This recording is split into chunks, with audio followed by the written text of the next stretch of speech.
Hi again everyone. In a previous video I looked at tax residency status and that I explained that it was generally determined by your physical residence in a country. Not always, but as a general rule it was your physical presence that matters in determining where you're liable for income tax and capital gains tax. Inheritance tax and succession tax is generally determined by different principles, and it's not necessarily determined by where you're physically resident. So this is what I'm going to look at in today's video.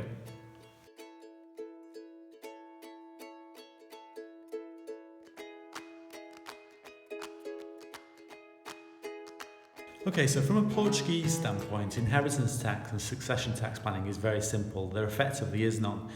So gift taxes and inheritance taxes were abolished here from the 1st of January 2004.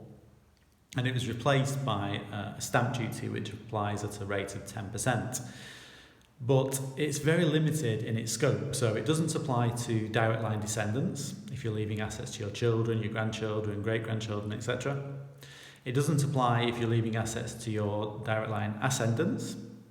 It doesn't apply if you're a married couple and you're leaving assets to each other. And also it doesn't apply if the assets under consideration aren't Portuguese. So any assets outside of the Portuguese territory are excluded from the scope of the charge. So in 99.9% of situations it doesn't apply at all.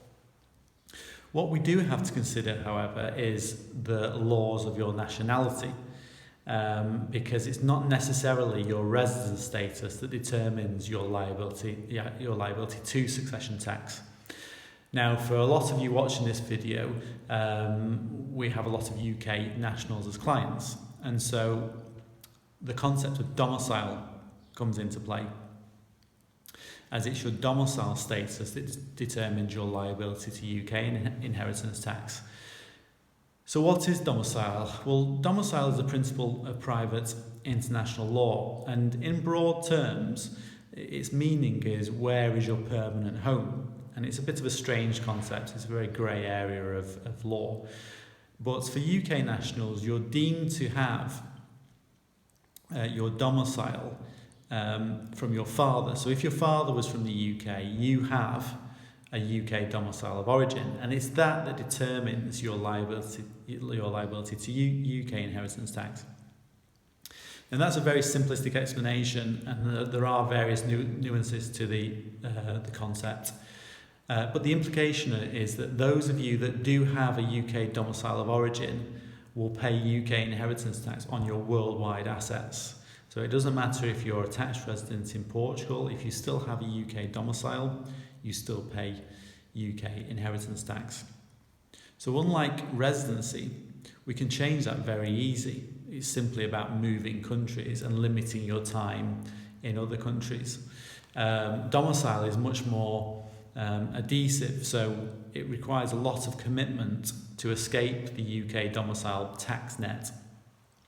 So examples of steps you could take to remove yourself from that net would be giving up your British passport, closing bank accounts, selling UK properties, relinquishing memberships of clubs, societies, organisations. In other words, it takes a lot of commitment to shed your UK domicile of origin. We've talked about the succession tax issues for residents here in Portugal, especially for those of you who have UK nationality too. But what we also need to look at, crucially, is the control dimension. And the control is determined by the legal provisions of both countries and what you put in your wills. So from a UK point of view, it's relatively simple because we have free testamentary disposition, which means we can elect whoever we want to benefit from our will. There's nobody dictating to us what the provisions of our will should be. So as long as you have a valid will in place in the UK, you're in a very comfortable position. In certain European countries that use a civil law basis, we have forced heirship provisions whereby the state will dictate how your assets should be distributed in the event of your death, and that applies in Portugal here. Now, the simplest way to get around that issue is to elect to use the Brussels 4 directive, so Brussels 1V Roman numerals directive, to elect UK principles to apply in your Portuguese will here, and that bypasses the forced heirship problem. If you want to know the background to how we've arrived at the current position, I think it's quite interesting. I'm a bit of a geek, but Portugal's succession rules are actually based on lei pessoa, which means your personal law.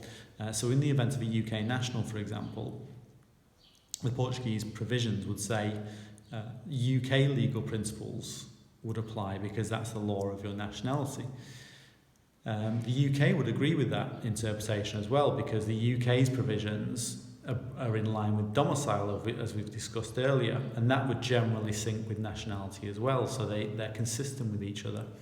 The only issue that gets in the way here is the EU law, because EU law now is overarching, and what EU law would state is that the law of your habitual residence would apply.